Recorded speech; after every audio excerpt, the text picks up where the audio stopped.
Volume 3, Part 4, Edge of Revolution, The Stamp Act Crisis. Chapter 19, Passage of the Stamp Act. Upon introducing the American Revenue Act in Parliament in March 1764, George Grenville strongly hinted that a stamp tax on the colonies might become necessary. He asked for postponement of any such tax for a year, but still induced Parliament to resolve that it may be proper to levy the tax. By doing this, Grenville carefully paved the way for a stamp tax the following year, prepared the colonies for the severe blow, and put Parliament on record of its constitutional right to levy such a tax. In this way, he shrewdly brought Parliament's strong sense of its own unchecked prerogatives into play, while presumably allowing time to soften the blow for the colonies. Grenville tried to cover his tracks and assume a mask of benevolence by hinting to, but never officially informing, the Americans that he was willing to listen to alternative modes for the colonists to raise the money themselves. But preparations for a stamp tax proceeded apace. We have already seen the leading role of Henry McCulloch in drafting a proposed Stamp Act in late 1763. And now Grenville assigned Thomas Whately, Secretary of the Treasury, the task of drawing up the bill. In this task, Whately was aided by McCulloch. Too, Grenville was particularly enchanted with the idea of a stamp tax. It would be uniform throughout the colonies, affecting not only merchants in seaport towns, but farmers as well. Moreover, it would be, in a sense, self-executing, since instead of search and seizure for contraband goods, every document and paper would require a specially stamped paper the citizen would have to buy himself. As early as August 1764, the Earl of Halifax, the powerful Secretary of State for the Southern Department, sent a circular letter to all the colonial governors announcing the parliamentary resolution for a potential stamp tax and asking for a list of instrumentalities and transactions that might require a stamp. On the basis of the replies, Whately prepared a detailed list of stamp duties, and the list was approved by the Treasury Board in mid-December. The die for a stamp tax had been cast. Most of the proposed rates were lower than those of the English stamp tax, since the rates could later be raised after the Americans had become accustomed to the tax. But the taxes on entry into college and to the bar were far higher than in England. The taxes for matriculation in college degrees were set at £2 in America, but 2 shillings in England. For entry to the bar, £10 in America, and £6 in England. Whately's reason for setting such high rates in America was brutally frank. It would be better indeed if they were raised considerably in order to keep mean persons out of those situations in life which they disgrace. While these preparations were secretly underway, the colonies did their best to explore Grenville's hint that he would forego a stamp tax if the colonists were willing to raise an equivalent sum themselves. But when Grenville met with the colonial agents in mid-May 1764, he pushed aside the crucial question of how much he wanted the colonies to pay to England. Dismissing the possibility of self-taxation, he proposed instead that they simply give their advance approval to the stamp tax. So much for the sincerity of the Grenville offer. When Israel Mauduit, representing Massachusetts, gently asked how the colonies could possibly give advance approval to a bill they knew virtually nothing about, Grenville answered that the details were unimportant, since the bill was to follow the model of the stamp tax in England. It was clear that Grenville was interested only in securing an advance blank check from the colonies, and not in soliciting any colonial criticism of his plan. Yet the bemused colonial agents could not bring themselves to face the iniquity of George Grenville, and they clung to the hope that his hinted offer had been genuine. The Boston members of the Massachusetts Assembly asked Governor Bernard for special session to forestall an English stamp tax by imposing one themselves. Bernard realized that no such alternative tax could be enacted until the Crown decided how much it wanted the colonies to pay, a disclosure it kept refusing to make. In fact, many of the colonies, including Franklin-Galloway-dominated Pennsylvania, signified a willingness to tax themselves any sum that might be requested. But the Crown, of course, never bothered to make such a request. Grenville's state of mind at this point has been acutely summed up by the Morgans.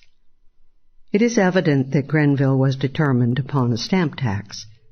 Though he was willing to make magnanimous gestures, he had no intention of allowing the colonies to prevent passage of his measure. They would not thwart him by levying a substitute tax themselves. By withholding the necessary information, he made sure of that. Nor would he be troubled by the objections. Thanks to his foresighted resolution, he could safely predict Parliament's unsympathetic reaction here. Grenville must have felt comfortably satisfied with all his maneuvers. He made it useless for the colonies to attempt any action to avert the tax, and yet he had carried out his interviews so smoothly and expressed his affection for the colonies so convincingly that the agents did not perceive the hopelessness of their efforts. In addition to a few pathetic offers to appease Grenville by offering to tax themselves, many colonies sent protests against any projected stamp tax along with their reactions to the Sugar Act. The Connecticut Resolution of May-June 1764, selecting a committee of protest, singled out a stamp tax as the gravest threat on the horizon.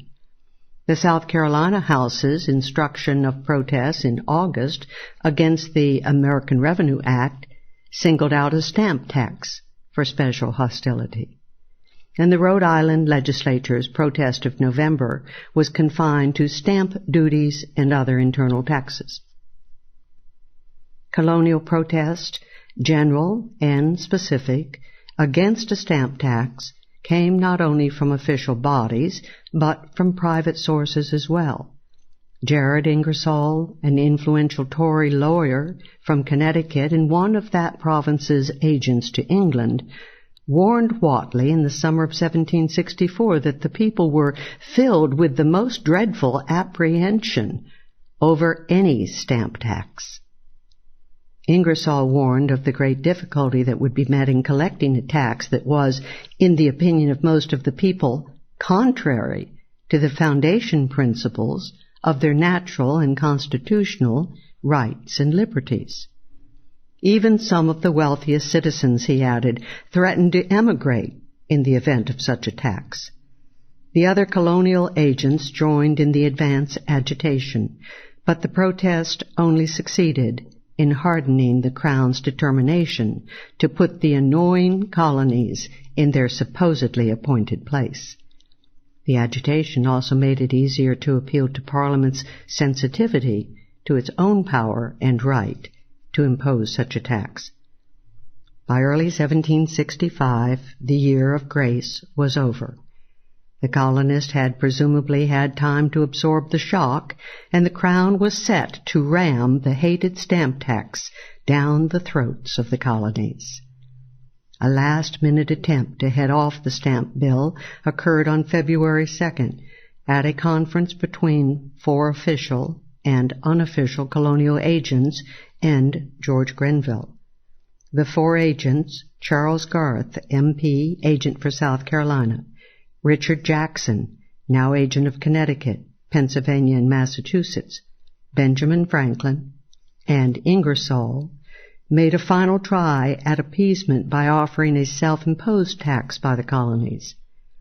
Jackson voiced a common and perceptive colonial fear that the Crown would be able to use colonial funds to support its armed forces and the royal governors in America, and thus free the governors from the assembly control so precious to the colonies. Grenville replied with the same hocus-pocus and double-talk of the year before, now revealed as patently insincere. But Benjamin Franklin proved indomitable in his determination to toady to the Crown.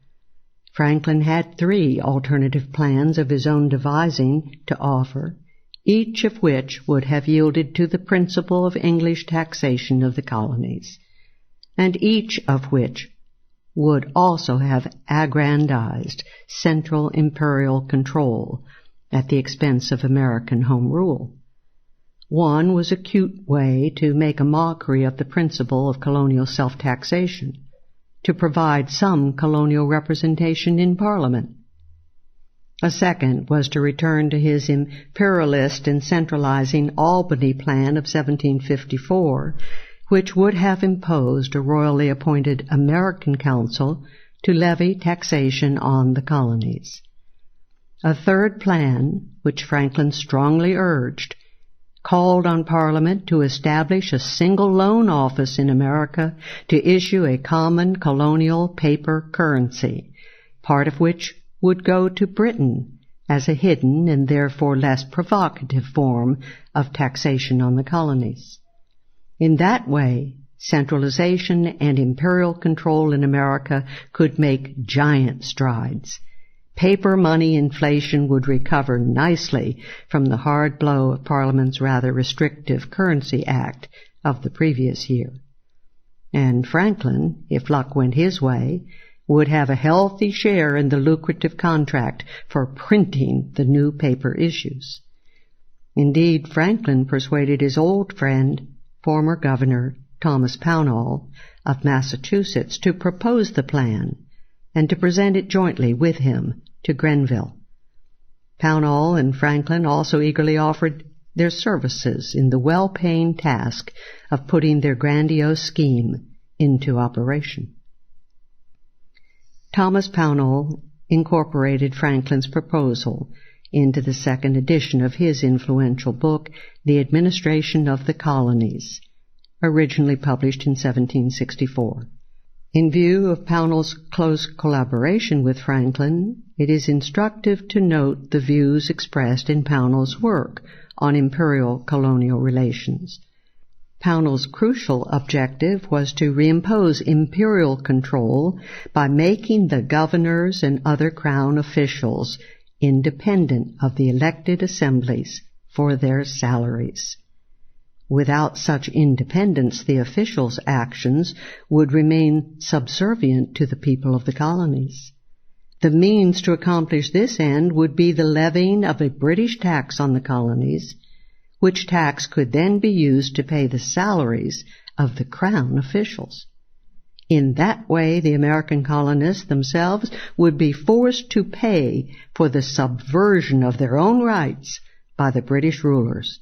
A neat trick indeed. But Grenville scorned evasions and halfway measures.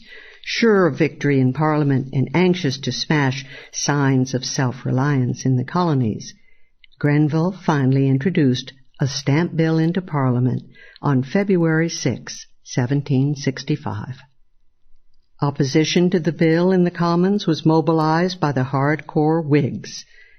The Whigs did their best, but were demoralized by the recent death of their leader, the Duke of Devonshire, and by one of the periodic bouts of insanity of William Pitt, who held the narrow view that Parliament should not impose internal taxation on the colonies. The early opposition was led by Alderman William Beckford from the City of London, who alone and courageously denied the right of Parliament to tax the colonies. The others were content, doubtless for strategic reasons if no other, to deny the equity and expediency of the tax. The most eloquent and famous speech was delivered by the old Wilkite, Colonel Isaac Barré. Barré had advocated no tax, or, if a tax, at least the opportunity for the colonies to tax themselves. He had been answered by the renegade Whig Charles Townshend, who loftily and arrogantly asked, "And now will those American children, planted by our care, nourished by our indulgence until they are grown to a degree of strength and opulence and protected by our arms, will they grudge to contribute their mite to relieve us from the heavy burden?" Barré now rose and spontaneously gave a superb and prophetic rebuttal, one soon to resound throughout the American colonies. They planted by your care? No, your oppression planted them in America. They fled from your tyranny to a then uncultivated and unhospitable country, where they exposed themselves to almost all the hardships to which human nature is liable. Actuated by principles of true English liberty, they met all these hardships with pleasure, compared with those they suffered in their own country from the hands of those who should have been their friends. They nourished by your indulgence, they grew by your neglect of 'em. As soon as you began to care about 'em, that was exercised in sending persons to rule over 'em, in one department and another, sent to spy out their liberty, to misrepresent their actions, and to prey upon 'em, men whose behavior on many occasions has caused the blood of those sons of liberty to recoil within them. They, protected by your arms? They have nobly taken up arms in your defense, have exerted a valor amidst their constant and laborious industry for the defense of a country whose frontier, while drenched in blood, its interior parts have yielded all its little savings to your emolument. And believe me, remember I this day told you so, that same spirit of freedom which actuated that people at first will accompany them still. The people, I believe, are as truly loyal as any subjects the king has, but a people jealous of their liberties, and who will vindicate them if ever they should be violated. But the subject is too delicate, and I will say no more. Beckford and Barré moved to block consideration of the bill, but were defeated by a vote of 245 to 49. The bill itself came to debate in mid-February, as several Whigs tried desperately to present petitions against the stamp tax. Rose Fuller, a West Indies merchant, presented a petition of London merchants reflecting their alarm at drastic action that might be taken by their American debtors. Charles Garth, agent for South Carolina, worked up a petition that he had induced a few South Carolinians to sign. Richard Jackson presented a Connecticut petition, but Parliament refused to hear any of them on the ground that the petitions questioned Parliament's authority. No one dared to introduce the New York petition, which was deemed dangerous and inflammatory. But the petition of Virginia's agent was submitted by a leading Whig, Sir William Meredith. Virginia's right to petition was defended by General Henry Seymour Conway, a Wilkite and the Whig leader in Commons, who had been one of the main Pelham innocents massacred at the end of 1762. Conway was the brother of the influential Lord Hertford and related to the Walpole family. Conway recalled that the colonies had been asked by Grenville to submit their proposals, and then he proceeded to deny the right of Parliament to tax the colonies at all. But Parliament, led by the renegade Whig Charles York, rejected the Virginia petition by a large majority. The rest was mere formality. The stamp bill easily passed Commons on February 27, the House of Lords on March 8, and became the law of the land on November 1. The Stamp Act imposed a comprehensive schedule of taxes on all manner of colonial, legal, and commercial documents and transactions. These included court actions, wills, contracts, licenses, leases, deeds, and land grants, mortgages, insurance policies, ship clearings from ports, pamphlets, newspapers, dice, and playing cards. The highest tax was £10 for a license to practice law.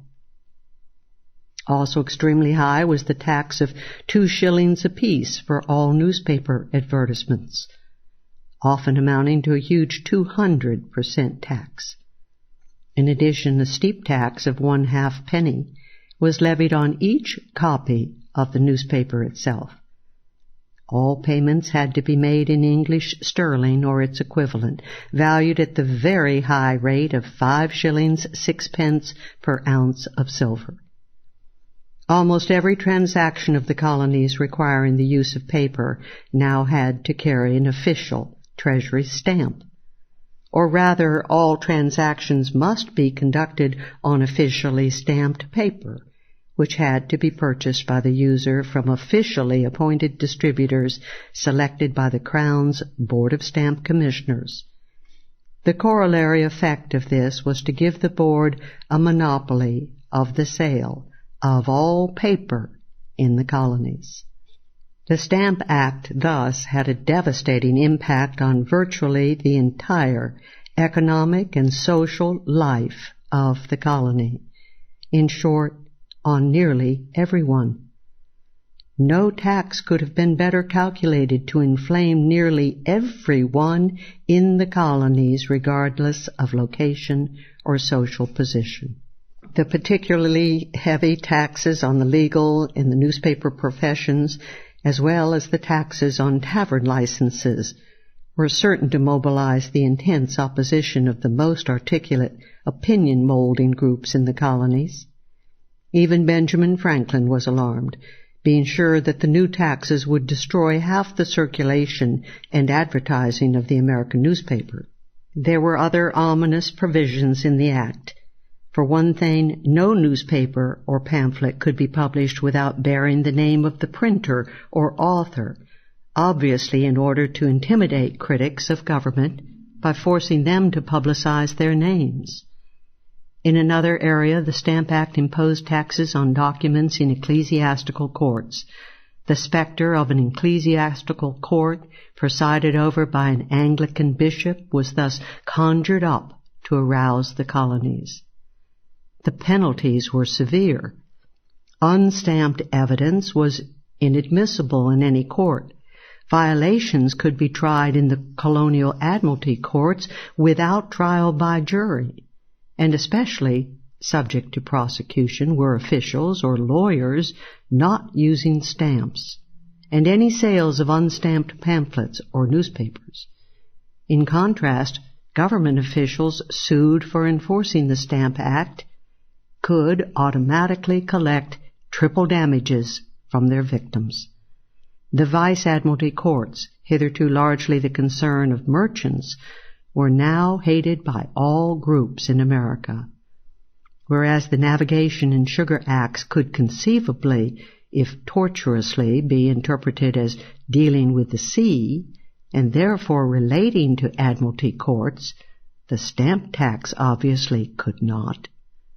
Thus, constitutional and economic questions, violations of political and perhaps religious rights, and economic prosperity all merged in the Stamp Act into one comprehensive and massive assault on the liberty, property, and well-being of the colonist in America. Great Britain had smashed at America with a mailed fist. The die was cast. The colonists were faced with a fateful choice: abject submission or open resistance.